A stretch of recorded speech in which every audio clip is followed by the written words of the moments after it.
Back at halftime of Packers-Pats, by now you all know what happened between the Giants and the Eagles today in New Jersey. With New York up 21 points and 7.5 minutes left, the Eagles somehow scored 4 touchdowns and 1 in regulation. For the Giants, the usual adjectives, brutal, frustrating, devastating, are somehow insufficient in this case. To lose this way is beyond unthinkable. It borders on the impossible. Now, it's one thing to have Michael Vick and the high-powered Eagle offense come to life for a couple of scores.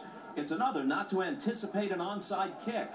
And then, with just seconds on the clock, fail to punt out of bounds, and then fail to tackle Deshaun Jackson once he gets his hands on the ball. Professionals excel at putting today's game, outcome good or bad, behind them. But this one is both so painful and preposterous, it may, for all the wrong reasons, be unforgettable. One word of advice for Big Blue on a Blue Monday: don't turn on the radio. In the best of times, sports talk is hardly a bastion of reasoned and nuanced discussion. This week in New York, forget about it. Invective will fly.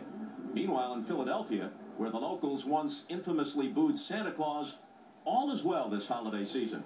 The Eagles virtually clinched their division and dealt the Giants a defeat so galling and self-esteem shaking that it makes the Joe Pisarcik fumble, the original miracle at the Meadowlands, seem almost trivial. And it comes just a few days after the Phillies snatched Cliff Lee out from under the Yankees' noses, simultaneously wounding both New York baseball teams, the Yanks and the already underachieving Mets, who reside in the same division as the frighteningly formidable Phils.